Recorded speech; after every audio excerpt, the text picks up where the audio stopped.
बहुत सारे MBA aspirants का ये डाउट रहता है, सर अगर मेरा 10-12 ग्रेजुएशन में कम स्कोर है तो क्या मुझे कोई टॉप एमबीए कॉलेज सेलेक्ट भी करेगा। मान लो मैंने एंट्रेंस एग्जाम क्वालिफाई कर लिया, कैट जैट आईएफटी में नंबर आ गए, लेकिन इंटरव्यू स्टेज में मैं अपने कम मार्क्स को कैसे जस्टिफाई करूंगा। तो इस वीडियो में मैं आपको एक कंप्लीट क्लैरिटी देने वाला हूं कि अगर आपके किसी भी रीजन की वजह से कम मार्क्स या एवरेज मार्क्स है तो उसका आंसर आपको किस तरह से देना है ताकि आप इंटरव्यू को क्रैक कर पाओ। तो बहुत ध्यान से वीडियो देख लेना। My name is Saurabh Kothari, let's start.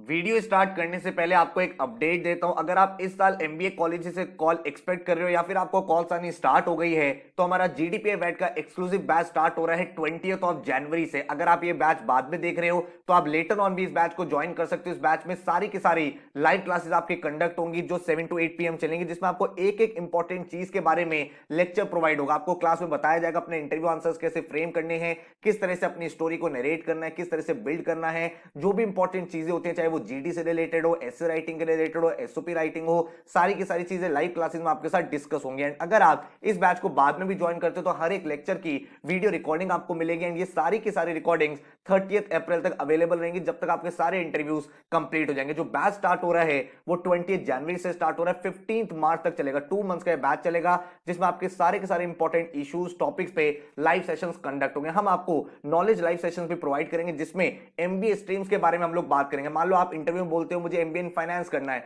तो फाइनेंस के आसपास क्या क्या क्वेश्चंस आपसे पूछे जा सकते हैं, मार्केटिंग के आसपास क्या क्या क्वेश्चन हो सकते हैं, ऑपरेशंस, एचआर, आईटी, तो हर फील्ड को हम लोग यहाँ पे कवर अप करने वाले हैं। आपके रिज्यूमे बिल्डिंग में हेल्प करेंगे, आपका प्रोफाइल डेवलपमेंट होगा ताकि इंटरव्यू में आप बेटर तरीके से आंसर कर पाओ। आपको current affairs and business awareness के भी लाइव सेशंस मिलेंगे ताकि भाई जितनी भी इंपॉर्टेंट चीजें आसपास हो रही हैं, आपको पता है आज की डेट में जो भी एमबीए इंटरव्यूज होते हैं वहां पे भाई इंपॉर्टेंट करंट अफेयर्स के आसपास भी डिस्कशन होता है ताकि ये चेक किया जाए कि आप कितना ज्यादा अवेयर हो। इसके साथ आपको 1 लाइव मॉक इंटरव्यू प्रोवाइड होगा बाय द एक्सपर्ट्स। भाई यहां पे क्या चीज होगी, जो लोग ऑलरेडी टॉप कॉलेजेस में IIM Ahmedabad, Bangalore, Calcutta, FMS, axillary या फिर ऐसे लोग जो इंडस्ट्री में बहुत सालों से काम कर रहे हैं, वो आपका लाइव मॉक इंटरव्यू लेंगे with detailed analysis and feedback. आपने क्या चीज अच्छी बोली, कौन से पैरामीटर पे आपको इंप्रूव करना है, आपके टोटल कितने मार्क्स आते हैं, हर एक चीज आपको यहां पे प्रोवाइड होगी। तो ये मॉक इंटरव्यू आपको फाइनल इंटरव्यू से पहले आपको काफी ज्यादा रेडी कर देगा। इसके बाद वैट जीडी कराएंगे हम लोग, आपको केस बेस्ड डिस्कशंस कराएंगे, एक्सटेम्परे कराएंगे, एसओपी राइटिंग, तो हर एक चीज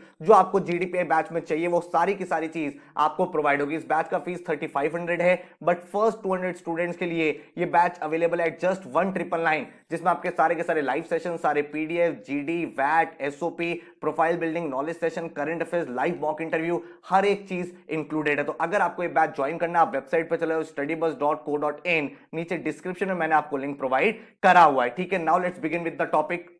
राइट वे ऑफ आंसरिंग, आपको आंसर कैसे करना है। तो आपका मेन एम क्या होना चाहिए, आपका मेन एम होना चाहिए डाइवर्ट अटेंशन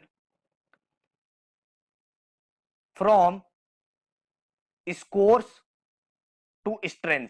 मतलब आपकी कुछ स्ट्रेंथ होगी, हो सकता है आपने भाई इंटर्नशिप बहुत सारी करी हो सकता है आपका वर्क एक्स बहुत अच्छा हो, यह भी हो सकता है कि आपके स्कोर्स एंट्रेंस में बहुत अच्छे आए हो।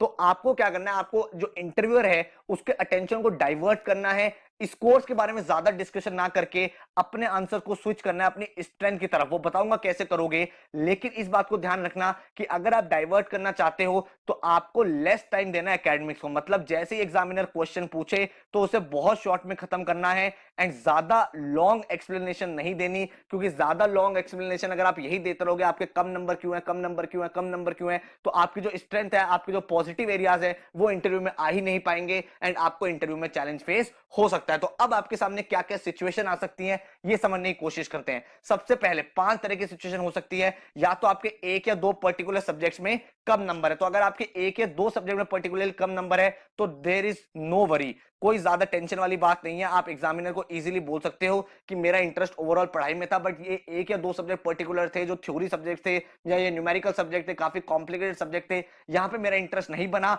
एंड इसीलिए मैं यहां पे स्कोर नहीं कर पाया। तो ये बहुत ज्यादा मेजर प्रॉब्लम नहीं है, ये सबके साथ होता है, किसी भी स्टूडेंट के हर सब्जेक्ट में बहुत अच्छे मार्क्स नहीं होते, तो that is not a problem. Poor grades in a particular semester या year.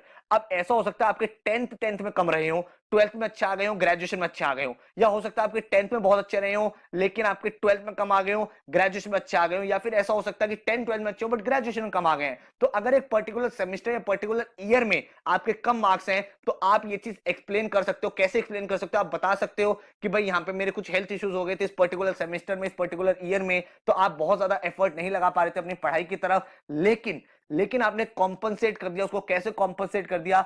Bye scoring in upcoming semester या अपकमिंग ईयर्स। ठीक है, तो ये चीज आप उनको बता सकते हो कि मैं उस पर्टिकुलर ईयर में नहीं पढ़ पाया था, उस पर्टिकुलर सेमेस्टर में नहीं पढ़ पाया था due to some reasons, but I compensated it by performing well या by out performing in the upcoming year. तो इससे एग्जामिनर को भी ये लगेगा कि हाँ यार आपको कोई फेलियर हुआ तो आपने उससे काफी ज्यादा लर्निंग ली और वहां से आप मोटिवेट हो गए एंड आपके आने वाले जो ईयर्स थे उसमें काफी अच्छा आपने परफॉर्म करा, and that is a very good quality of a manager. तो वो इंटरव्यू जो है आपको सेलेक्ट कर लेगा। इसके बाद अगर मान लो कुछ इनिशियल सेमेस्टर में कम नंबर आए हो या फिर आपके 10 12 में कम नंबर आए हो बट ग्रेजुएशन आपने बहुत अच्छा स्कोर करा हो, तो ऐसी सिचुएशन में आप एग्जामिनर को बता सकते हो कि initially I was not very serious, या फिर आप बता सकते हो I was new to the college में एडजस्ट होने में टाइम लगा, लेकिन वंस यू टुक ऑफ, एक बार आपने भाई टेक ऑफ कर दिया, उसके बाद you never stopped, you cleared all the exams with flying colours. ठीक है, तो आप उनको ये चीज एक्सप्लेन कर सकते हो कि अगर इनिशियल सेमेस्टर या 10th या 12th में अच्छा स्कोर नहीं था तो at that time you were not very much sure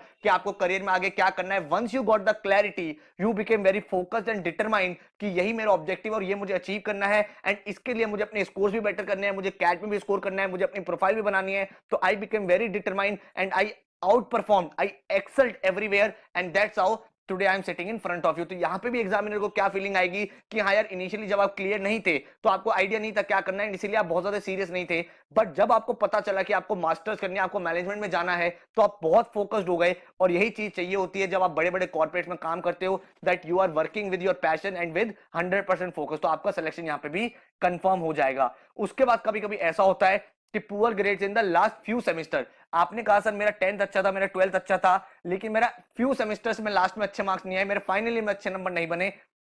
तो ऐसी सिचुएशन में आपको क्या बोलना है? आप उनको बता सकते हो कि in the final semester because I knew that I have to go for my management, तो I started doing my internships, I definitely worked on building my skills, I worked on extra cocurricular activities, and मैंने अपनी prioritise कर दिया था चीजों को। तो मुझे पता था मुझे पहले अपने एंट्रेंसेस क्रैक करने हैं, मुझे इंटर्नशिप करनी है, मुझे प्रोफाइल बिल्डिंग करनी है, क्योंकि कल को जब मैं एमबीए करने जाऊंगा तो मेरे पास एक एक्सपोजर होना चाहिए इंडस्ट्री का, मेरी एक प्रोफाइल अच्छी होनी चाहिए ताकि मैं भाई एक मैनेजमेंट अच्छे से हैंडल कर पाऊं। तो आप बता सकते हो क्योंकि मैं बहुत सारी चीजों में अपना इंटरेस्ट दे रहा था एंड मैं काफी सारी चीजें उस टाइम एक्सप्लोर कर रहा था, तो मेरे जो लास्ट सेमेस्टर है उसमें मैंने पढ़ाई पे इतना ज्यादा फोकस नहीं करा, क्योंकि मेरी प्रायोरिटी ये थी कि मुझे एक्सपोजर मिले rather than just theoretical knowledge. तो internships, profile building, live projects, इनसे मुझे क्या मिला? इनसे मुझे एक्सपोजर मिल गया एंड मुझे आज क्लैरिटी है कि मुझे एमबीए क्यों करना है, मुझे कौन सी फील्ड में जाना है। तो यहां से आपको क्या चीज पता चली? जो इंटरव्यूअर है उसके दिमाग में पॉजिटिविटी आ गई कि हाँ यार अब आप एक ट्रैक पे चल रहे हो, आपको क्लैरिटी है कि किस फील्ड में आपको जाना है, एंड आपका सिलेक्शन यहां पे भी डन हो जाएगा। सबसे मेजर जो चैलेंज आता है वो आता है पुअर ग्रेड थ्रू आउट। आपका 10th में भी कम है, आपका 12th में भी कम है, आपका ग्रेजुएशन में भी कम है, तो अब आप कैसे जस्टिफाई करोगे? यहां पे चैलेंज आ जाता है कि आपने कैट में बहुत अच्छा स्कोर कर लिया लेकिन आपका 10 12 ग्रेजुएशन में बहुत कम है, तो सर मैं क्या बोलूं, कैसे बोलूं? तो इस चीज को समझो कि इन ग्रेड्स को आप चेंज तो नहीं कर सकते, डेफिनेटली चेंज नहीं कर सकते, हम इनको चेंज नहीं कर सकते। हम ऐसा तो नहीं है टाइम मशीन में बैठ के पीछे चले जाएं और अपने नंबर को बढ़ा दें। तो हमें यहां पे बहुत अच्छे से एक पूरी की पूरी अप्रोच के साथ आंसर्स देने पड़ेंगे, क्योंकि यहां पे एग्जामिनर आपसे क्वेश्चन पूछेगा। लेकिन अगेन सेम थिंग है, अगर आपने कैट में स्कोर करा है, अगर आपने एमबीए एंट्रेंस में स्कोर करा है, तो ये आंसर भी हम लोग जस्टिफाई कर सकते हैं। कैसे जस्टिफाई करेंगे समझो।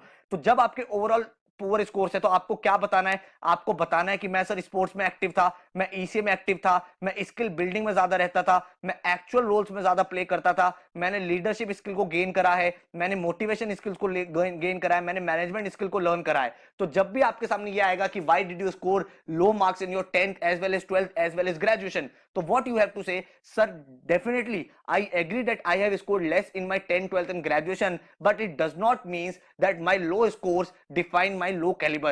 I have been very active in extracurricular activities. I have developed advanced skills. I have developed business communication skills. I have developed digital marketing skills. And I was a person who was always active while doing the practical jobs. भाई मेरे को theory नहीं समझ में आता, मेरे को numbers नहीं लाने आते, but when it comes to negotiations, when it comes to public dealing, when it comes to business, I can handle those situations much better than other candidates. I done 5 internships in my career. That is why I learned how to motivate people, how to manage a business, how to manage my time effectively. तो मेरी sir जो soft skills है, जो मेरी extra कोकुलर activities है, वहां से मैंने इतनी लर्निंग गेन करी है, एंड कभी मेरा कोर थ्योरी में इंटरेस्ट नहीं आया। तो अगर आप नोटिस करोगे आज के दिन में जो बड़े बड़े कॉर्पोरेट्स हैं, वहां पे आपके बुक के फॉर्मूले नहीं चलते हैं, वहां पे ये चलता है आपने रियल लाइफ में कितना एक्सपोजर देखा। तो आपको यही चीज बतानी है कि मेरा रियल लाइफ एक्सपोजर जो है वो इतना हाई है कि मैंने पिछले 4-5 सालों में मैंने डिफरेंट डिफरेंट चीजें लर्न करी हैं, एंड यहां से मेरी जो लर्निंग है वो लर्निंग मेरे ग्रेड्स में नहीं दिख रही है। एंड आई डेफिनेटली बिलीव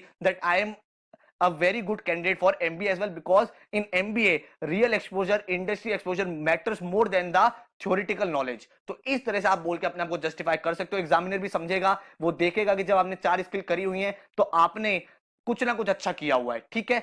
अब ये नहीं है कि आपने वो भी नहीं किया हुआ, आप कहते हो सर मैंने तो ये भी नहीं करा, ये भी नहीं करा, ये भी नहीं करा, मैंने इंटर्नशिप नहीं करी, मैंने लाइव प्रोजेक्ट नहीं करा, नंबर मेरे आए नहीं है, तो वो चीज नहीं बनेगी। अगर आपके नंबर नहीं आए तो कुछ ना कुछ सर्टिफिकेट कोर्स करना स्टार्ट कर दो, कुछ स्किल बिल्डिंग करना स्टार्ट कर दो, कुछ एनजीओ ज्वाइन कर लो, कहीं प्रोफाइल बना लो, कुछ ना कुछ तो आपको डेफिनेटली करना ही पड़ेगा, ठीक है। मेरे 10-12 में कम है, बट मैंने ये 4 स्किल सीखी हैं। तो ये जैसे आप बोलोगे 4 स्किल सीखे, तो एग्जाम में बोलेगा कौन सी 4 स्किल, आप बताओगे मैंने एक्सेल सीखा है, बिजनेस कम्युनिकेशन सीखा है, डिजिटल मार्केटिंग सीखा है, फिर वो बोलेगा डिजिटल मार्केटिंग के बारे में बताओ। तो अब क्या हो रहा है, अब आपके जो कोर्स वाले क्वेश्चन थे वो खत्म हो गए, एंड आपकी स्किल्स के ऊपर क्वेश्चन आ गए, आपकी स्ट्रेंथ के ऊपर क्वेश्चन आ गए हैं। तो इस तरह से आपको अपने आंसर देने, तो वो आंसर तभी होंगे जब आप अच्छी से उन आंसर को तैयार करोगे। सो आई होप आपको वीडियो से काफी ज्यादा नॉलेज मिली है।